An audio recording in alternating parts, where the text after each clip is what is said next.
Good afternoon. My name is Adrian. I'm the Headmaster of Hampton Courthouse School. Welcome to our first episode of Conversations with the Head. This is an opportunity for me to get to know somebody from the HCH community a little bit better.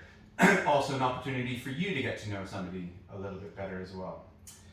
Each week I'm going to be having this conversation with a pupil, with a staff member, with a parent, with a governor, with an alumni, with anybody that's connected to the HCH community in some way. I hope you're going to enjoy these short vignettes, these interviews that I'm going to be having. I'm hoping you're going to find them interesting, and I'm hoping you're going to feel a little bit more connected to HCH through getting to know somebody who's in the community and connected to it.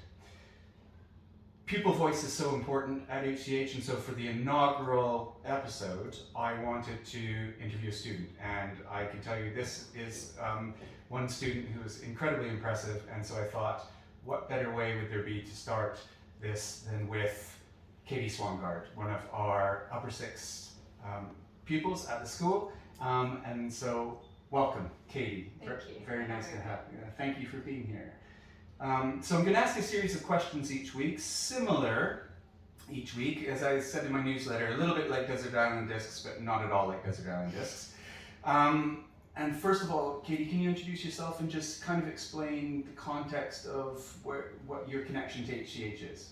Yeah, so I first joined HCH in year 2. I couldn't tell you what year it was so long ago now, but I was involved in the French immersion, and I've just basically been here a very long time, and I've enjoyed all of my time here at the school. Brilliant. So we'll get to that a little bit in a sec. So in terms of, I'll come back to the school and why you may have enjoyed it so much, but let's hear a little bit about you first in terms of hobbies or anything. What do you like to do outside of HCH? Who are you?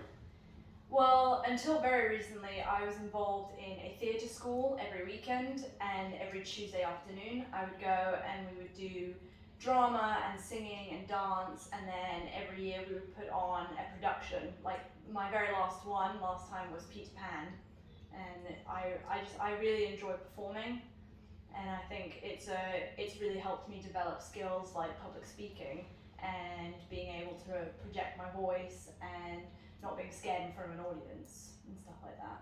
Cool. And so if I ask you in terms of what does a typical weekend look like for you, not right now with studying for exams, because I know what you told me about what you're doing over half term, and that's getting your revision plan and your schedule organized, but what does a typical weekend look like for you? What do you enjoy doing the most?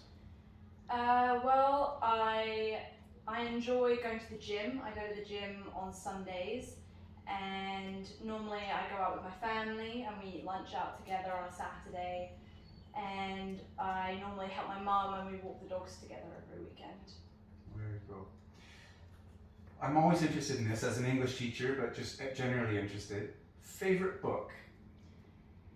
That's a difficult question. Every time you ask that question, every single book I've ever read leaves my head. But I think I would say my favorite book is Pillars of the Earth, which is a huge doorstopper book that my mum recommended to me while we were on holiday. She wanted to make sure I was still reading, and so she gave me this book, and I was groaning about it, saying, oh my god, this book is like 900 pages long, oh my goodness, it's going to be so boring. And I started reading it and I finished it in a week, and I just loved it so much. Brilliant.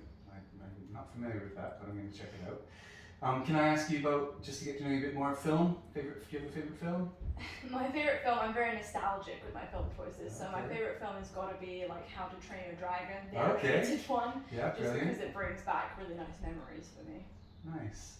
And what favorite meal? I love to cook, Katie, so what's your favorite meal? My favorite meal, I think my mum makes a really good chili, vegetarian chili con carne, which is really good. Okay, brilliant. Thank you. Okay, so turning to HCH a little bit more now. You've been here a long time, as you said, since year 2, and that's fabulous. What's the best thing about HCH? What would you tell people that maybe don't really know HCH that well? What's the best thing about the school? Well, obviously, I think the most obvious thing that's great about the school is the space that we have and the grounds that we have, and the fact that we get to study in this historic and beautiful building, and the fact that we have the privilege to be able to just, whenever the weather's nice, go and eat lunch on a nice field outside surrounded by trees and a lake. Like, I don't think you can do much better than that. And I think I really enjoyed the French immersion in the lower years. That has been, I think, one of the core things that I've enjoyed about this school, because I think it gave me, first of all, it gave me a proficiency in French that I would not have obtained otherwise. And it gave me a real appreciation. I think it built my appreciation for other cultures and other languages, and it made me realize how important it is to learn other languages. Brilliant. I know you mentioned earlier about public speaking and things, but how has HCH, I shouldn't say how has it, but has it impacted you in terms of helping you be the person you are today? I think it has. I think there's a lot of opportunity for student voice at the school, especially with student council. I remember I was a student council member back in year 5, the first time you were able to elect student council members in the school. And I think that gave me a lot of confidence. And I think, you know, the drama galas and drama shows that we put on are always great. And I used to take singing lessons here, which I think really improved my confidence and just my ability to try new things. And because I was not sure about singing at all, but I realized that I really enjoyed it, and I think that really encouraged me to try new things. Brilliant. And I should have mentioned earlier, Katie is one of our 2 head students. How has that been an enjoyable experience for you this year?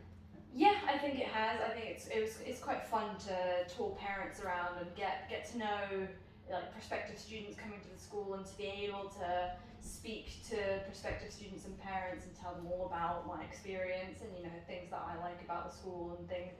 It's been a really enjoyable experience. Super. Well, we're really happy to have you as head, and you're an excellent role model for all the younger students, so thank you for that. Last question for me, just what are you going to do now? What's the next step? So you're going to graduate soon, and what are the next steps for Katie Swangard? Well, I've applied to universities. Obviously the UCAS deadline's passed already, but I'm really hoping to go to university studying biochemistry, and I'm really genuinely excited for university and to see what fields are interesting to me, because there's so much I haven't learned about. Do we need to edit that? Okay, we're good. Sorry for that. We'll mute the phone next time. That's brilliant. Katie, thank you so much. I really appreciate your time. It's always difficult being the first one to go, and you've set the bar really high. I wish you all the best in your future. We're going to really miss you when you leave, but yeah, I hope you know you're always welcome back at HCH at any point, and to visit or to get married here or whatever you want to do. But thank you so much for talking to me today. I really appreciate it. I enjoyed it. Good. And thank you for listening. See you next time.